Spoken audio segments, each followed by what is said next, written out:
What's the question was? Hey, Aegis, we're only a little bit mad that you wouldn't have given us the opportunity that we're giving you right now. We're just only a little bit mad. 4 years ago? Anytime. Would you have ever given us the opportunity that we're giving you guys right now? Look, 4 years ago, Lomachenko came in already as an established boxer. He didn't have a time in his career to go and to fight the young fighters. 4 years ago, you're going to agree with me, Devin was not a name, big name in the boxing. Devin didn't have any titles. Lomachenko was always chasing champions, the big names. So you told me it would never happen. You told me it would never happen, and we believe in God, we believe in Allah, and we know that Allah knows best. You said it would never happen, and I said we'll see. And you were right at that point, because I never was thinking Devin was going to be an undisputed champion, and he is. And it's more respect to him. And have anybody else ever rung your phone like we called your phone to fight Lomachenko? Is there anyone else raising their hand to fight this great fighter right here? First of all, you know better than me, we are in the boxing business. We have a different promoters, we have a different networks, and you guys were with a Matchroom, you were on the Zone, we were with a Top Rank, we were on the ESPN. Even Lomachenko had a signed agreement with ESPN exclusivity. We couldn't go to the Zone no matter what. So it is what it is. But right now we're here. Is there any other top fighter that has rung your phone to fight Vasyl Lomachenko? No, that's the answer. No. So to the people, this is a tough guy, Lomachenko, 3-division world champion, 2 Olympic. So let me tell you what I've been doing. Over the last 24 hours or so, I've been binging everything. Both episodes of Blood, Sweat, and Tears. I just got finished watching this face-to-face sit-down with Devin Haney and Vasyl Lomachenko and the beautiful seductress Christina Poncher, respectfully. Reading articles, watch the press conference. And I don't understand. Top Rank, if you're watching this, because sometimes they like to... they monetize my videos, but hey, it's cool. It's cool. I'm not bitching. I'm just happy to be able to promote this stuff organically. But watching the press conference, and it's like, God, can y'all cut out like the filler? So, anyway, let me say this. The narratives that's been going around this week, or for the buildup of this fight, is Lomachenko is a dirty fighter coming from Devin Haney's side. He likes to hit on the break, holds a little bit. I don't really care too much about that. You can tell that Team Haney has a chip on the shoulders because they wanted to fight Lomachenko 4 years ago. And remember, there likely wouldn't have been a franchise title for Lomachenko if Devin Haney was with Top Rank at the time. If you don't remember that post-fight press conference, I forgot what fight it was, where Bob Burnham was in the audience and basically told Devin Haney, while he was at the podium with Eddie Hearn, like, you signed with the wrong promoter. So that franchise title bullshit caused a lot of BS in the boxing world because it was a status and not a title. But when it comes to Devin Haney, he's no longer email champion. And it does seem like he has a little bit of a chip on his shoulder because Aegis Klimas, listen, I understand what he's saying. Devin Haney wasn't a draw, still is questionable if he's a draw. They're building him up to be there. Remember, he's only 24 years old, so there's a way to go. He's got this ESPN platform. You can tell him and his team and his father are happy to have the ESPN platform. ESPN has been pushing them.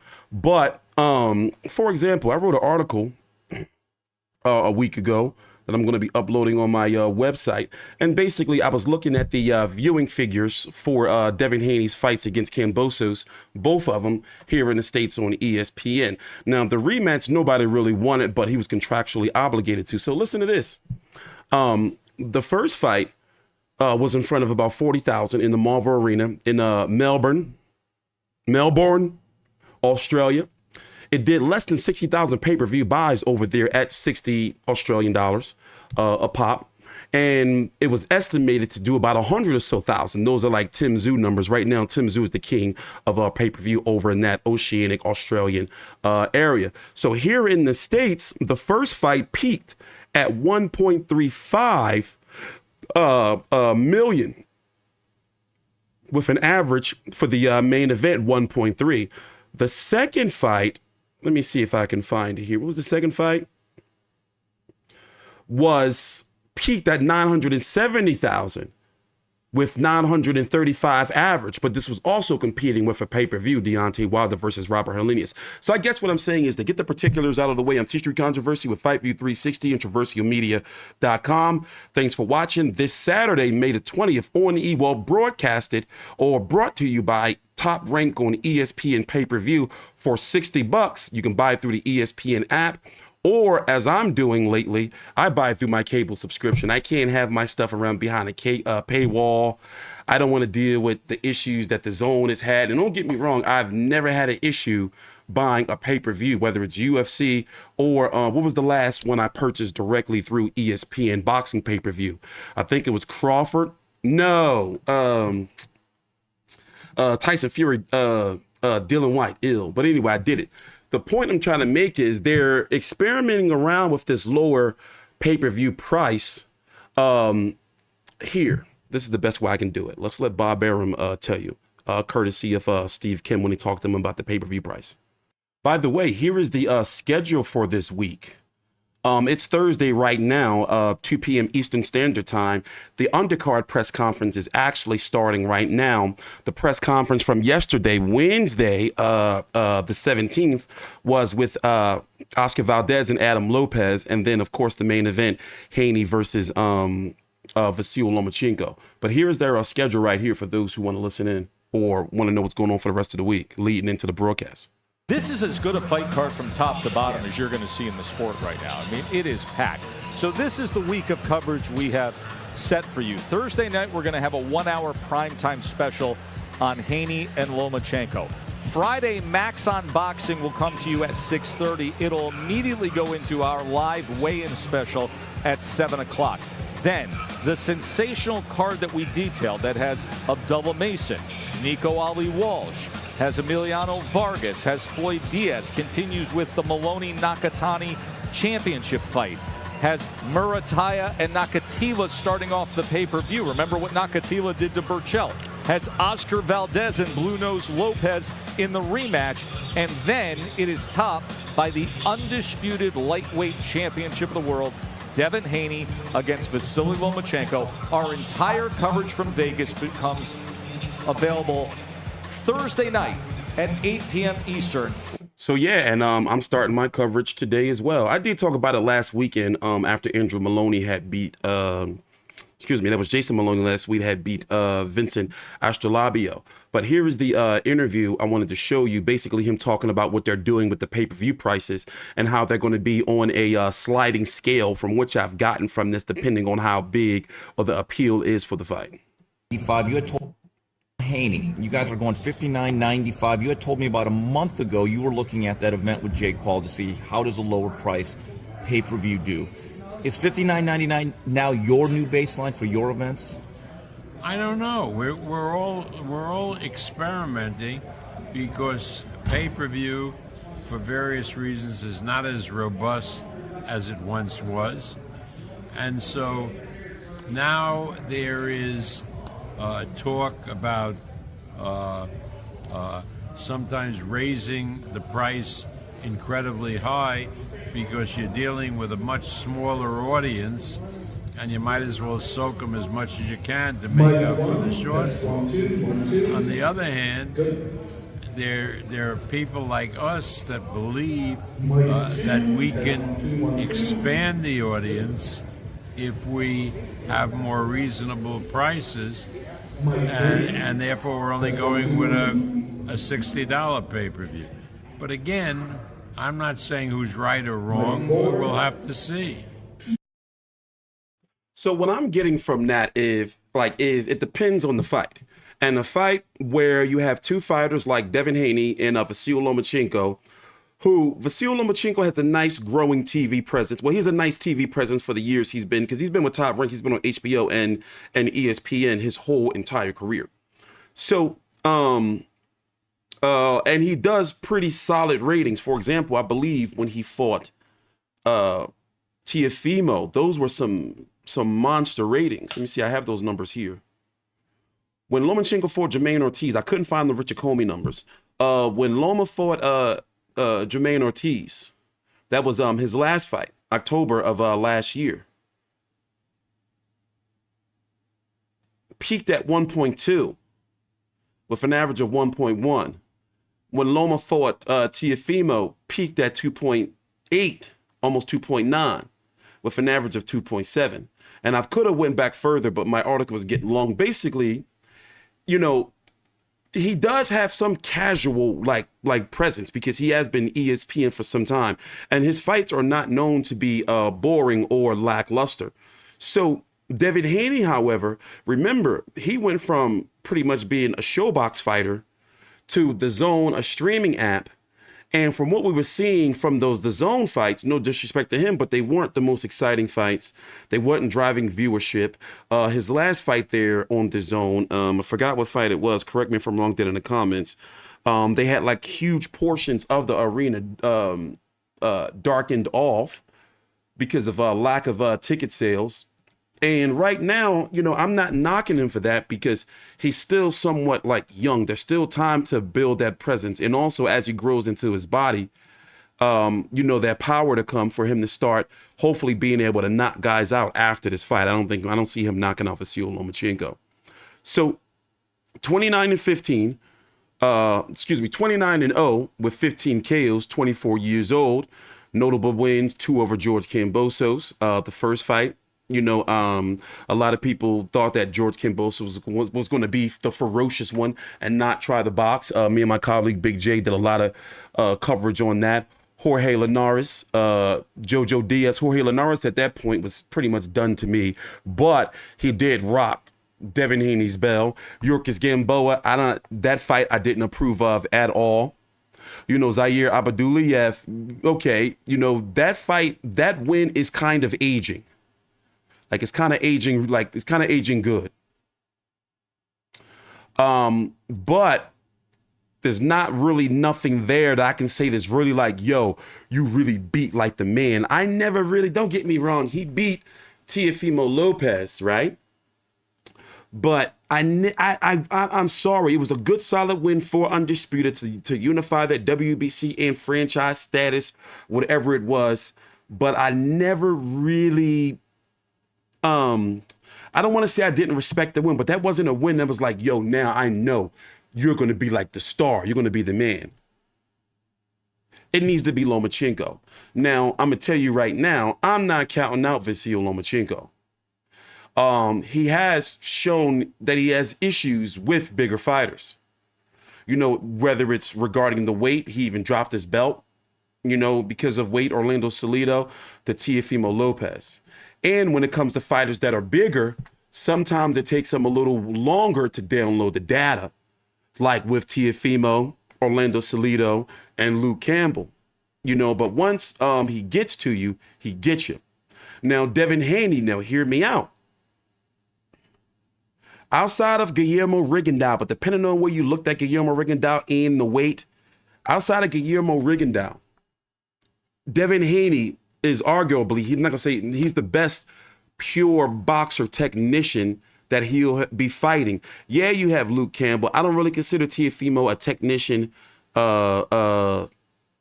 like boxer, you know.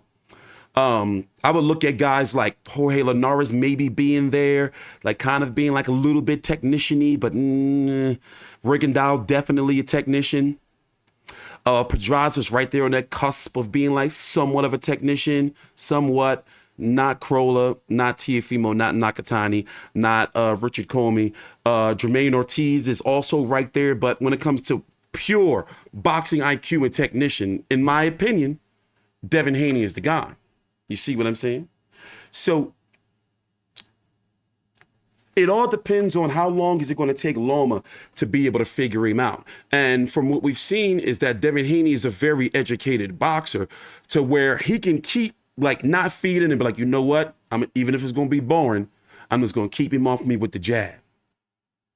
Can he do that to Loma? Because Loma has shown us that he's got angles. Also, I remember back during the interview Loma did like years ago. And I remember talking about it in my videos too before he fought Gary Russell. And I was like, yo, with his pedigree, he's seen so many different Gary Russells. So how many Devin Haneys has he seen before, you know? Yeah, he's older now. But how many times have he seen like, okay, let me figure out this jab?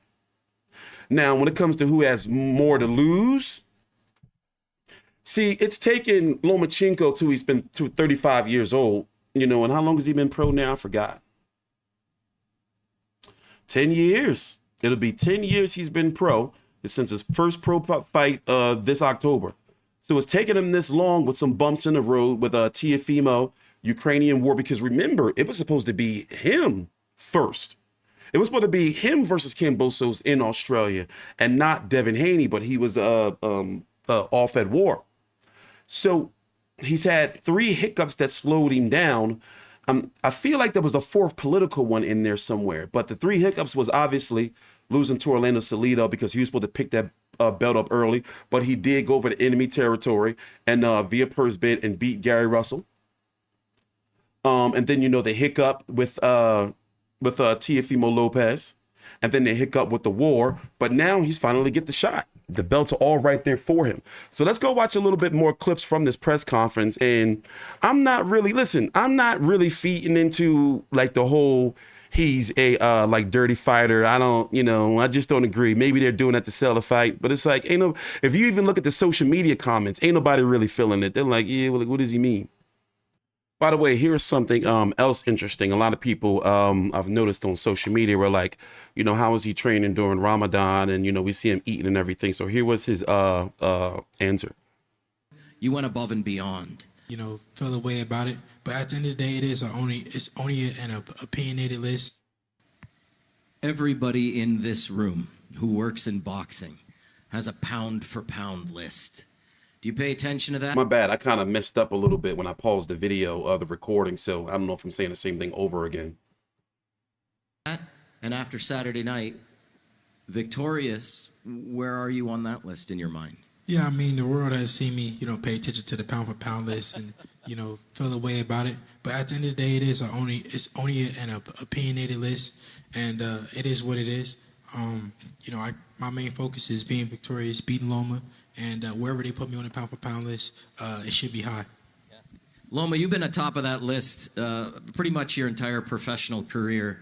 What is a fight like Saturday? What I was saying was I don't agree with sometimes like how high Lomachenko be and sometimes how high Terrence Crawford be, or just overall like ESPN fighters being on that list. It's like, sometimes it looks like from the outside looking in, like that they just put ESPN fighters on there because it's their list.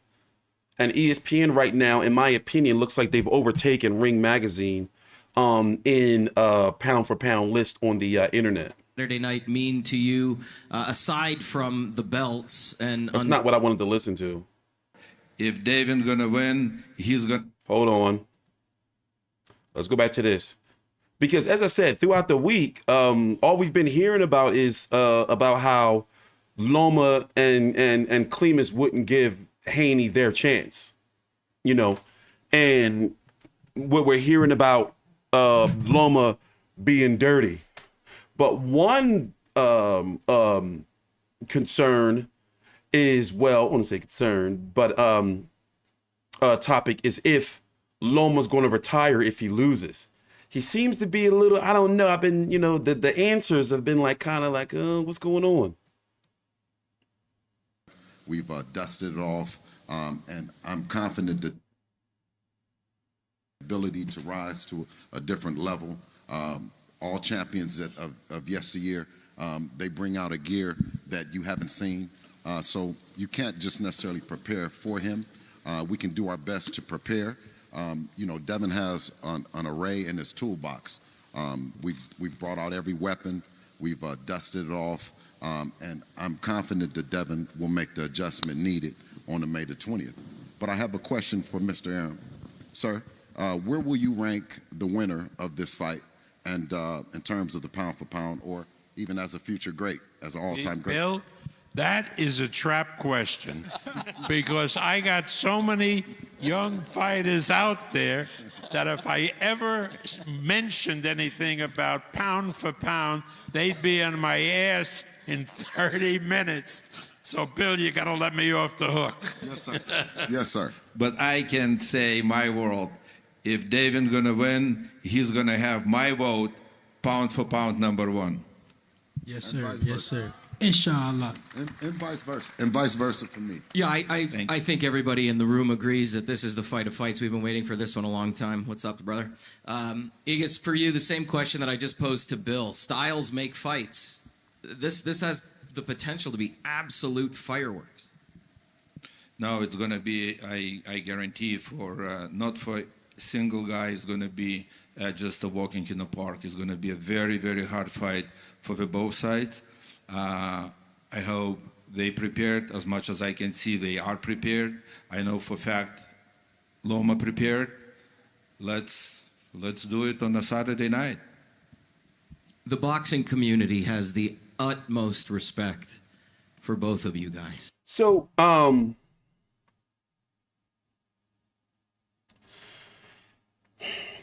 picking Devin Haney because how long is it going to take Loma to download the data? And he's got to start smart. Now, if he's got to start fast, he can't wait too long to let Devin Haney get into a motion. Put it this way, I'm not confident in picking Devin Haney. A part of me wants to pick Loma. I think he can do it. And maybe this will be like one of those rites of passage type of losses for Devin, like where he'll like get really good later on, like in his career. But he's got to be active.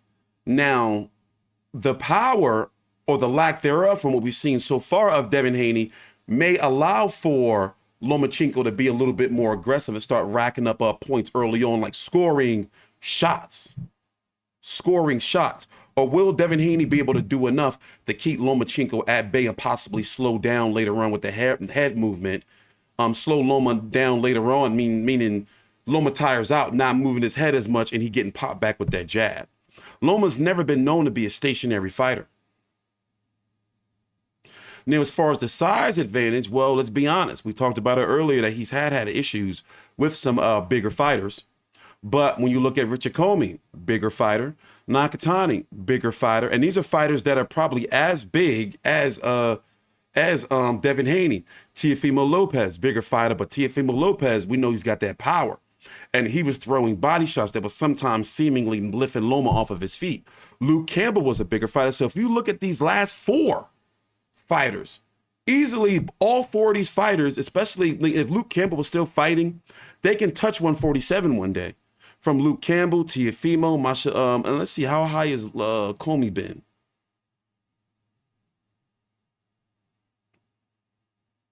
Like they can touch, I know his last fight was against 140, but they can touch 147 one day. You see what I'm saying? Even if they would be small 147s.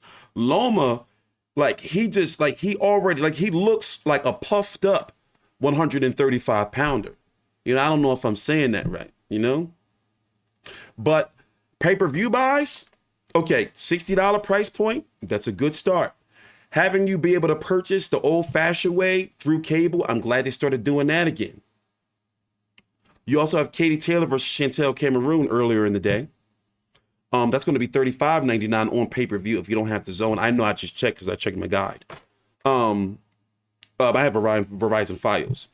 I'm predicting this pay-per-view. I'm not sure what the buzz is yet.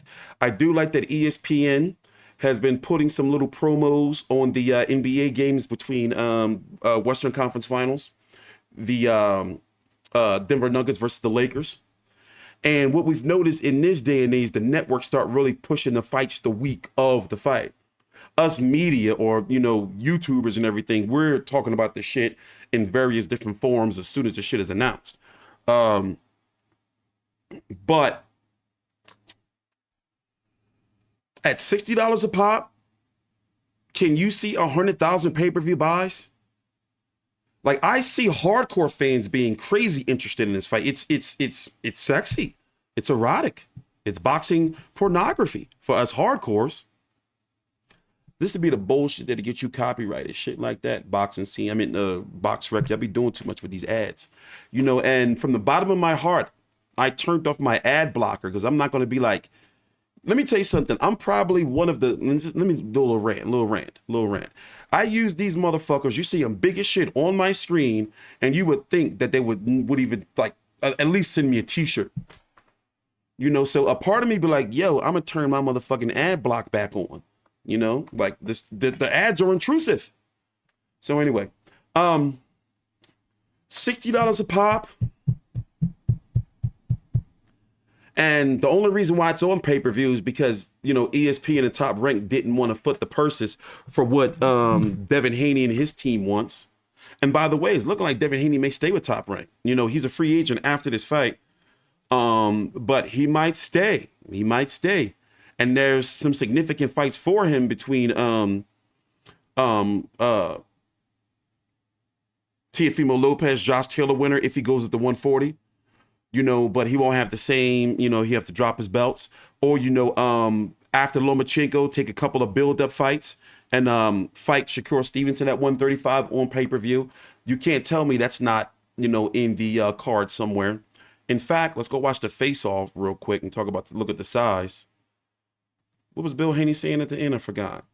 You know, I told him we had the 2 fights with Kambosos. Oh, yeah, listen to this. This is what I was talking about, how it looks like Devin Haney may not be going anywhere.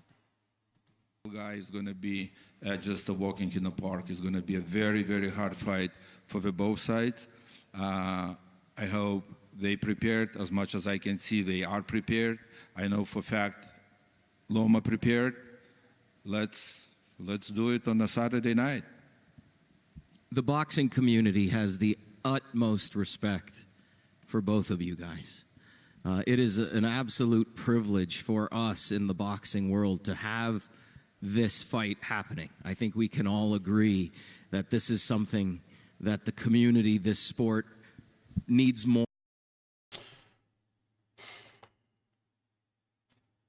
95,000 pay-per-view buys. That's my number.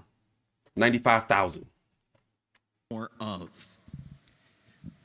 If you end up with all the belts on your shoulder like you got them right now on Saturday night, where do you go from here? Where do you see yourself going next? It's a lot of big fights to be made. For me, I'm still young. I want to fight the best fighters in the world. My main focus is being victorious on Saturday, and then we're gonna, go back, talk to my dad, Top Rank, my team. And then we'll see what's next. But my main focus is being victorious, because without being victorious, then I don't get those big fights that I want. And right now, this is the Super Bowl of the lightweight division. This is the biggest fight, the best fight in the best for all the marbles, the king of the division. So I could never look ahead. Bill, you said earlier he's the CEO of the company, but this is a family affair. Where do you see? A Top Ring email just came through with saying that George Kambosos has signed a long-term deal. Here, let me tell you how they word it. It says, former unified champion George Ferocious Kambosos signs a co-promotional deal with Top Rank. He's rumored to be fighting Maxie Hughes on when I was doing show notes for that earlier. Me and Big J doing a podcast. Let's see. July 29th in Oklahoma. The next steps leading, because there is a big business to boxing, right? And this has been an unbelievable couple of years for your son. Truly remarkable. Well, I met with Bob on several occasions. I've told him and Jeremy Kriegel that Devin is a hot knife and Top Rank is butter. That we believe that when we came over, that it wasn't about any preparing for any kind of fights, no development fights, that Devin wanted to be in the biggest and the best fights that Top Rank and the world could offer. I told him we had the 2 fights with Kambosos, and we sat down to talk about what that third fight looked like. We wanted the best fight. We wanted them to put on whoever they felt their best fighter was. We weren't trying to win 2, take an easy touch, and run out the door. Devin is a quintessential businessman, and we just wanted him to. He's just whispering sweet nothings into my ear. Yeah, no, but we wanted more than anything to know that we've never stiffed any of our business partners. We've every deal that we've entered into, we fulfilled the contract, and it was very important to us that this third fight be a fight that Bob wanted and the Top Rank team wanted, and if there was something else that was on the table, we were open to maybe talk about it or whatever. But right now we're focused on Lomachenko, and the rest will work itself out. Loma, I want to ask the same question. Yeah, that sounds like, they're keeping the door open to possibly signing back.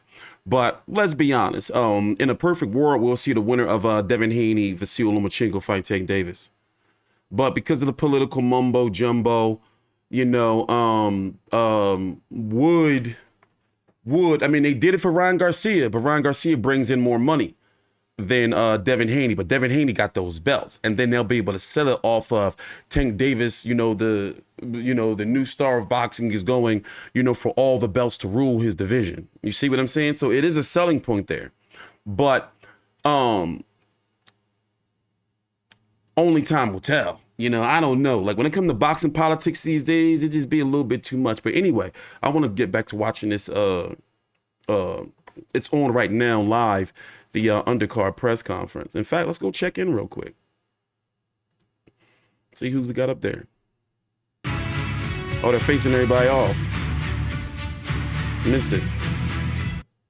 So anyway, I'm going to watch that a little bit later on. But let's go talk about the undercard, which is pretty stacked. So, you have Junto Nakatani and Andrew Maloney fighting for the WBO flyweight title. That's 115 pounds. His brother last week won the WBO title at bantamweight, 118 pounds. And they would be the first twin brothers to win titles in different divisions a week apart from each other. I think that just sounds like some ESPN crazy stat. Raymond Maratala taking on Jeremiah Nakathila. That's going to be all these fights have some meaning to them. Oscar Valdez taking on Adam Lopez. Oscar Valdez trying to get in the ring against Navarrete, who really, seems like he's letting the money get to his head a little bit. He needs to hire a strength and conditioning coach. Nico Ali Walsh, Dula Mason, Amari Jones, Emiliano Vargas, Fernando Vargas' son. So all of these fights are like good ass prospects or they lead to something, which I always enjoy about watching top ranked cards. The fights, like that they're going to lead to a step up, like a step up or a step above. There's always storylines behind them. Let's go watch this face off of both of these fighters first before we get up out of here. This was only supposed to be 30 minutes long, but we have 32, so don't mind me if I'm rushing a little bit. Thank you so much for spending time. But yeah, as far as like the size is concerned, I don't care about that. He's fought fighters the same size or bigger. But how is it going to be to get it on the inside? That's what I'm trying to see.